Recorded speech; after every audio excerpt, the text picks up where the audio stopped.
Hello, हाय, नमस्कार. कसे आहात तुम्ही? मस्त आहात ना? मस्तच राहा. सर्वांना सर्वप्रथम श्री स्वामी समर्थ. तर आज मी चालली आहे परत पिकनिकला. तर जसं तुम्ही बघताय की खडवली स्टेशनला मी उतरलेली आहे. मुलांचा खूप हट्ट होता की मम्मी चल आम्हाला पिकनिकला घेऊन. तर मी म्हटलं गरमीमध्ये जाऊया कुठे, तर आम्ही आलो आहोत खडवलीला. ॲक्च्युली मी लग्नाच्या आधी ह्या खडवलीला यायची. म्हणजे आम्ही भरपूर वेळेस येऊन गेलेलो आहे लग्नाच्या आधी, पण 17 वर्ष माझ्या लग्नाला झाली आहेत. पण मी 17 वर्षामध्ये कधीही इथे आली नाही. तर म्हटलं चला, खूप दिवसांनी मुलांनी पण म्हटलं की गरमीमध्ये चल कुठेतरी घेऊन फिरायला, तर मी त्यांना इथे घेऊन आली आहे खडवलीला. हे खडवलीला ना वाहती नदी आहे. इथे अंघोळीचं खूप चांगलं म्हणजे ठिकाण आहे. गरमीमध्ये तुम्हाला एक आरामदायक असं बोलू शकता. जर तुम्हाला रिसॉर्टला वगैरे जायला नाही जमत आहे किंवा रिसॉर्टला वगैरे खर्च पण भरपूर असतो, तर तुम्ही हे फ्रीमध्ये एन्जॉय करू शकता. इथे काय आपल्याला चार्ज लागत नाही. 100 रुपीज तुमचा खर्च असतो जाण्या येण्याचा पकडा. आणि तुम्हाला जे काही चहा नाश्ता लागेल तेवढंच.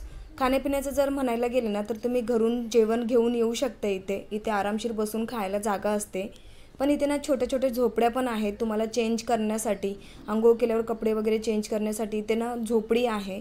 तर 200 रुपये एका झोपडीचं भाडं असतं. जोपर्यंत तुम्ही आहात तोपर्यंत ती झोपडी तुम्ही यूज करू शकता. तर अशा प्रकारची ही खडवलीची नदी, वाहती नदी तुम्ही बघू शकता. खूप गर्दी होती. मी आली ना तेव्हा मला खूप आनंद झाला. खूप दिवसांनी काय, खूप वर्षांनी मी इथे आली होती. तर म्हटलं चला, खूप वर्षांनी का ना हो, पण आली तरी. आणि त्याच बहाण्याने ही नदी मला बघायला मिळाली परत एकदा. मी जेव्हा पहिले यायचो ना आम्ही, तेव्हा ह्या इथे ना एवढं काही नव्हतं जेवढं आता झोपड्या वगैरे दिसत आहेत. आणि चारही साईडला आता इकडे ना अंघोळीची सोय झालेली आहे. म्हणजे सगळे चारही बाजूला एन्जॉय करतात. पण आम्ही जेव्हा यायचो ना तेव्हा फक्त ही साईड जी तुम्ही बघताय ना, इथेच फक्त ओपन होतं. आता तर चारही बाजूला अंघोळीची सोय करण्यात आलेली आहे. तर चला मी तुम्हाला सांगते तुम्ही इथे कसे याल. तर तुम्ही विटीवरून किंवा दादरवरून, ठाण्यावरून कुठून पण येत असाल ना, तर आसनगाव ट्रेन पकडा. आसनगाव ट्रेननी तुम्हाला खडवलीला, म्हणजे टिटवाळ्याचं पुढचं स्टेशन खडवली, तिथे उतरायचे. तिथे उतरल्यावरती तुम्हाला वेस्टमध्ये जायचे. वेस्टमध्ये आल्यावरती तुम्हाला रिक्षा स्टँड लागतील. रिक्षा स्टँडनी तुम्ही रिक्षामध्ये पण येऊ शकता किंवा तुम्ही चालत पण येऊ शकता. तर आम्ही तर चालतच आलेलो, कारण की जास्त दूर नाही आहे. 10 ते 15 मिनिटाचाच रस्ता आहे. 10 मिनिटाचा रस्ता आहे. बोलता बोलता तुम्ही पोहोचून जाल. तर जसं बघताय तुम्ही, ही आहे खडवलीची वाहती नदी.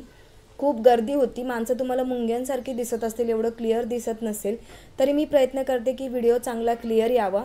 तर हा माझा प्रयत्न आहे तुमच्यासाठी. व्हिडिओ कसा वाटला नक्की कमेंट करून सांगा. जर व्हिडिओ माझे आवडत असतील तर प्लीज माझ्या व्हिडिओला लाईक, माझ्या चॅनलला सबस्क्राईब आणि जास्तीत जास्त शेअर करायला विसरू नका.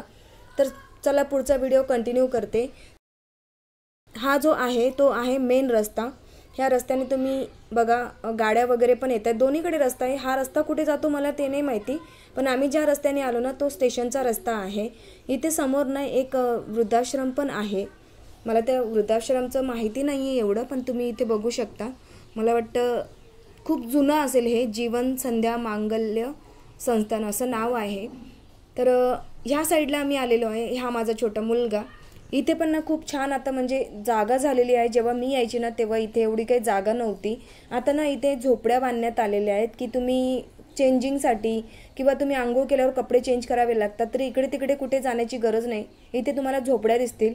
हे बघा, ह्या ज्या झोपड्या आहेत ना, ह्या झोपड्याचं भाडं 200 रुपये आहे. जोपर्यंत तुम्ही आहात ना तोपर्यंत तुम्हाला 200 रुपये पे करायचे ह्या प्रकारे. आणि जेवणाची सोय मी तुम्हाला अशी सांगते की तुम्ही ना येण्याच्या अगोदर ना घरचं जेवण घेऊन या, कारण की इथे जेवणाची एवढी व्यवस्था नाही आहे. एक साधा वडापाव इथे मिळतो, जास्त काही मिळत नाही. कुठे चांगले हॉटेल फक्त तुम्हाला स्टेशनच्या इथे मिळणार, पण एवढं जेवण काही खास मिळत नाही. मिसळपाव, वडापाव एवढंच मिळणार तुम्हाला रस्त्याने. तर होऊ शकेल तर तुम्ही घरून जेवण घेऊन या. तुमचे व्यवस्थित कपडे घेऊन या. छोट्या मुलांचे कपडे घेऊन या. साबण, तेल वगैरे, कंगी वगैरे हे सगळं तुम्ही आपल्याकडे ठेवा, ज्याचेकरून तुम्हाला इकडे तिकडे बघण्याची गरज पडणार नाही. हेच मेन मुद्दा आहे. कपडे स्वतःचे घेऊन या, कारण की विदाऊट तुम्ही विचार कराल की हाच कपडे घातलेत आणि ह्याच कपड्यावर मी भिजणार आणि हेच कपड्यांनी मी सुकल्यावरती परत येणार. तर तसं नका करू, कारण की ना मग तिथे थंड झाल्यावरती, आपण भिजल्यावरती आपल्याला खूप थंडी वाजते आणि मग निघताना आपल्याला त्रास होतो. तर ह्या गोष्टीची थोडी काळजी घ्या.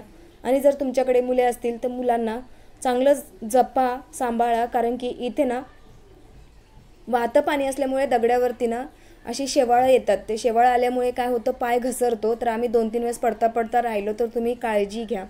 तर हाच होता माझा आजचा व्हिडिओ. फायनली आम्ही घरी निघालो. आम्ही निघालेलो कमीत कमी 6:30च्या दरम्यान आम्ही निघालो होतो. आम्हाला 7:47ची काहीतरी ट्रेन मिळाली कल्याणला येण्यासाठी.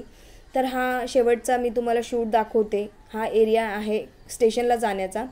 नेक्स्ट व्हिडिओ मी मठाचा नक्की शेअर करणार आहे. श्री स्वामी समर्थांचं मठ आहे, त्या मठाचा एक सेपरेट व्हिडिओ मी काढणार आहे. तर हे बघा, आम्ही निघालो आहो घरी. स्टेशनला आल्यावरती मला ना ह्या महिला छोटे छोटे असे वाटे घेऊन बसले होते ना, मला खूप छान वाटलं की पोटासाठी लोक किती कष्ट करतात, ह्या बसलेल्या महिलांकडून आपल्याला कळतं. तर हा मी थोडासा व्हिडिओ शूट केला. फायनली आम्ही स्टेशनला पोहोचलो. हे आहे खडवलीचं स्टेशन. तर ही आहे लागलेली 7:07ची फास्ट ट्रेन. ह्या ट्रेनने आम्ही घरी निघालो. तर हाच होता माझा आजचा व्हिडिओ. आय होप तुम्हाला माझा व्हिडिओ आवडला असेल. जर तुम्हाला काही क्वेश्चन असतील ह्या व्हिडिओच्या विषयात तर मला नक्की कमेंट करा. तुमच्या कमेंटला मी जरूर रिप्लाय करेल. तर चला पुन्हा भेटूया अशाच नवीन व्हिडिओमध्ये.